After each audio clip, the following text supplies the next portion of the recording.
அதனால அக்கான்னு சசிகலா அக்கா. கானா பாட்டில் ஒரு பாட்டு வரும், சசிகலா மாலா நான் வாங்கி தரேன் கோலா. கானா பாட்டில் ஒரு பாட்டு. அந்த மாதிரி ஆழ்வார்பேட்டையில் சீடி கடை வச்சிருந்த அக்கா.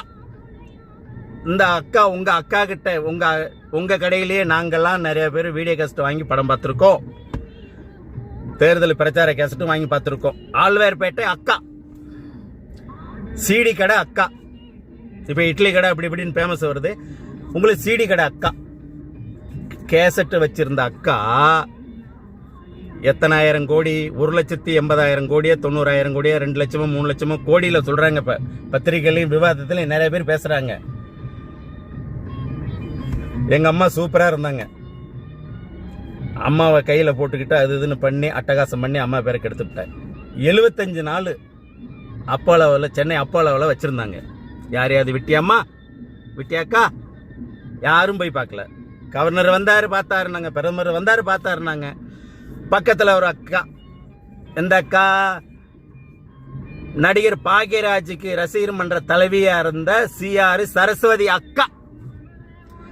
அந்த அக்கா இட்லி சாப்பிட்டாங்கோ, காப்பி குடிச்சாங்கோ, தேநீர் குடிச்சாங்கோ, அம்மா நல்லா இருக்காங்க, பேசினாங்க அப்படின்லாம் அக்கா சொல்லிட்டு இருந்தாங்க வெளியில உட்காந்துக்கிட்டு. நீங்க உள்ளுக்கு பாதுகாப்பா இருந்தீங்க.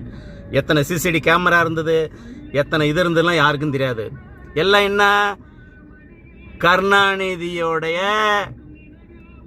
பினாமி, கருணாநிதியோட கூட்டு சதி. இவங்கெல்லாம் சேர்ந்துக்கிட்டு அம்மாவை காலி பண்ணிட்டீங்க. அடுத்தது CM ஆசைக்கு நாற்காலிக்கு வந்தீங்க. பரதேசி பன்னீர்செல்வத்தை ராஜினாமா பண்ண வச்சிங்க. அவர் போய் தருமூத்தை நடத்தினாரு. எவன் பேச்சை கேட்டு?